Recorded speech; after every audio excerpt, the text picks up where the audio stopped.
हिंद भारत, आपकी अपनी आवाज। नमस्कार, मैं योगेश शर्मा। ऐसा कहा जाता है कि देश की सत्ता का रास्ता उत्तर प्रदेश से होकर जाता है और यूपी को जीतने के लिए पूर्वांचल को जीतना बेहद जरूरी हो जाता है।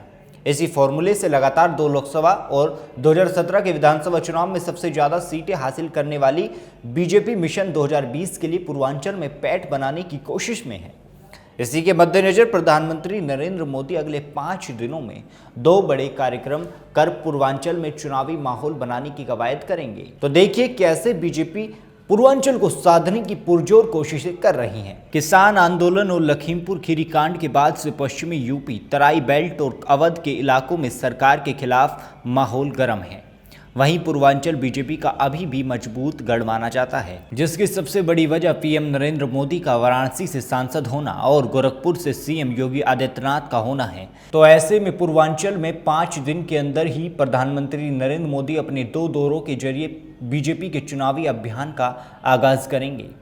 मोदी के कार्यक्रम को लेकर बीजेपी तैयारियों में जुटी है। प्रधानमंत्री नरेंद्र मोदी 20 अक्टूबर को भगवान बुद्ध की धरती कुशीनगर में इंटरनेशनल एयरपोर्ट का शुभारंभ करेंगे। साथ ही मेडिकल कॉलेज की नींव रखेंगे। इस एयरपोर्ट से पहली अंतर्राष्ट्रीय फ्लाइट कोलंबो श्रीलंका से आएगी। इसके अलावा पीएम नरेंद्र मोदी 478.74 करोड़ रुपए की परियोजनाओं की भी सौगात देंगे, जिसमें 116.21 करोड़ से तैयार 11 परियोजनाओं का लोकार्पण और 362.53 की लागत से मेडिकल कॉलेज सहित 3 परियोजनाओं का शिलान्यास करेंगे। वहीं 25 अक्टूबर को सिद्धार्थनगर में पीएम नरेंद्र मोदी यूपी को 7 नई मेडिकल कॉलेज की सौगात देंगे। सिद्धार्थनगर के बाद पीएम मोदी अपने संसदीय क्षेत्र वाराणसी जाएंगे। पीएम काशी से ही आत्मनिर्भर स्वस्थ भारत योजना लॉन्च करने के साथ ही वाराणसी को 5,200 करोड़ रुपए की परियोजनाओं की सौगात देंगे। जहां इस दौरान प्रधानमंत्री मेहंदीगंज में सभा को संबोधित करने के साथ साथ रिंग रोड 2 के पैकेज 1 सहित 32 परियोजनाओं का लोकार्पण करेंगे।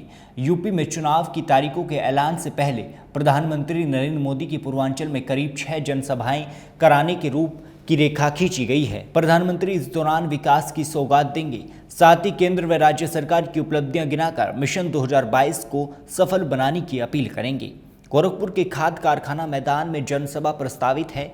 इसमें खाद कारखाना व गोरखपुर एम्स का लोकार्पण भी होना है, जिसकी तारीखों का ऐलान नहीं हुआ है। बता दें कि पूर्वांचल की जंग फतेह करने के बाद ही यूपी की सत्ता पर कोई पार्टी काबिज हो सकती है, क्योंकि सूबे की 33% सीटें इस इलाके की हैं। यूपी के 28 जिले पूर्वांचल में आते हैं, जिसमें कुल 164 विधानसभा सीटें हैं। 2017 के चुनाव में पूर्वांचल की 164 में से बीजेपी ने 115 सीटों पर कब्जा जमाया था, जबकि सपा ने 17, बसपा ने 14, कांग्रेस ने 2 और अन्य को 16 सीटें मिली थी।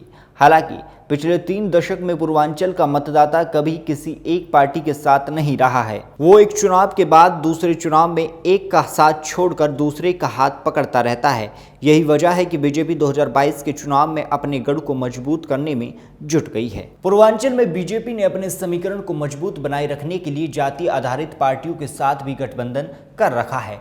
अनुप्रिया पटेल की अपना दल और संजय निषाद की निषाद पार्टी के साथ बीजेपी मिलकर इस बार चुनावी मैदान में किस्मत आजमाएगी। तो इन दोनों ही दलों का सियासी आधार पूर्वांचल के जिलों में है। अनुप्रिया पटेल की कुर्मी वोटों पर पकड़ है, तो संजय निषाद का मल्लाह समुदाय पर असर। इसके अलावा बीजेपी की नज़र ओम प्रकाश राज्यपर की पार्टी पर भी है, जिनके साथ गठबंधन फिर से किए जाने की चर्चाएं तेज हैं।